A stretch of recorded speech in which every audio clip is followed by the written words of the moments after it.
3 beginner mistakes to never make after a spiritual awakening. And I've saved the worst mistake for last because, in my opinion, that's what really keeps people stuck on their spiritual awakening process. But let's start with the first beginner mistake to never make after a spiritual awakening, and that is not validating that what you're going through is real. Your spiritual awakening is no accident. As a matter of fact, you decided when on your timeline you would wake up before you even decided to incarnate, because in this physical reality of linear time, you knew that there was going to be a fork in the road where you take the path, which is in alignment with the reason you decided to incarnate. And it would be that time in your life where you needed to put one foot in front of the other, take the action steps to get in alignment with that life purpose, to meet the people, places, and things that are in alignment with the reason you decided to incarnate. Or if you go down this other path and just stay in alignment with the old false self life, then you would be far off of your trajectory as to why you decided to incarnate. So validate what you're going through as not only real, but for your highest good. You got to look at the bigger picture of things and understand that you orchestrated it all before you decided to incarnate. So when you validate that it's real, you stop and sink into the present moment to try to figure out what is in alignment with your heart. Remember, the compass of your heart is always pointed to a reason that you decided to incarnate. So when you go within and you get your mind out of some future scenario and you get into the present, then you start to walk with purpose, you start to walk with fulfillment, and you start to walk with inspiration because you know that you're on the path that your heart desires.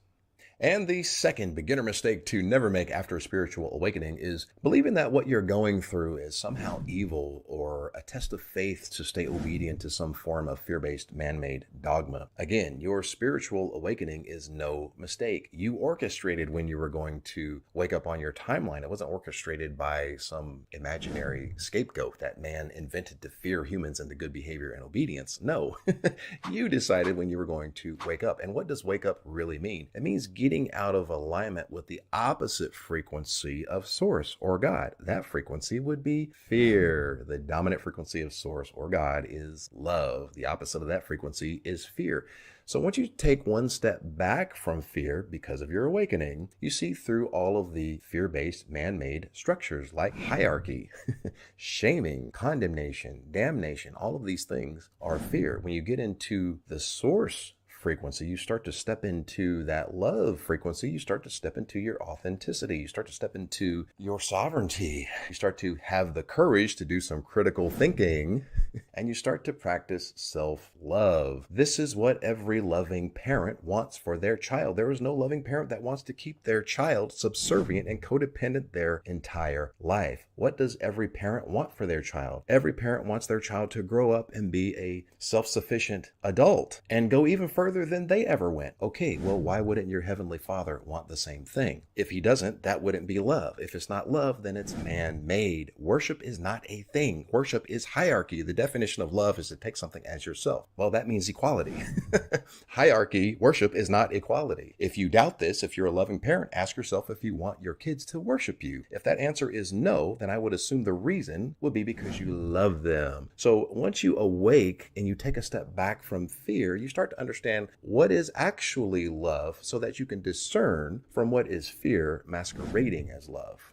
And the third beginner mistake to never make after a spiritual awakening, and in my opinion, the one that keeps people stymied in their spiritual evolution, is not doing the self-discovery to figure out what new truths resonate with your heart. You know, it's been said that mental work is the hardest of all labor, and it's the one that people shy away from the most, which is why a lot of people just blindlessly accept what is handed down to them without questioning. But don't get lazy. If you do the self-discovery, go down those different paths of esoteric philosophy or those different spiritual schools and discover what works for you. You want to test these things out in real life. Hey, I learned this and I tested it and it didn't work. Or I learned that and I tested it and it really seemed like ego to me. Or hey, I tested this system and everything worked out for everyone's highest good. It was really in alignment with unity consciousness. Oh, that resonates with my heart.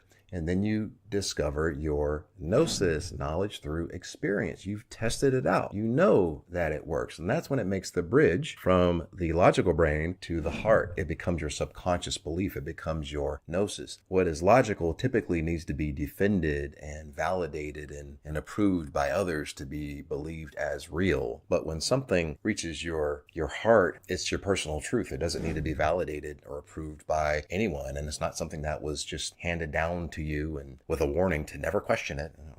No, we're going to question things and have things make sense with our heart before we just adopt them for our entire life. No, things are going to make sense.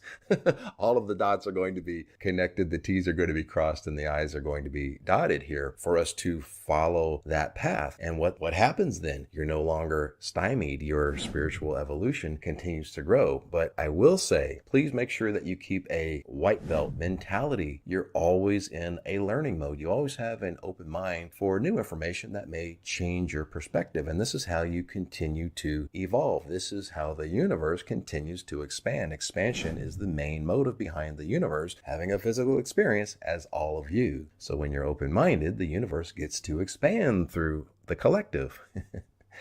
I love you guys. Namaste.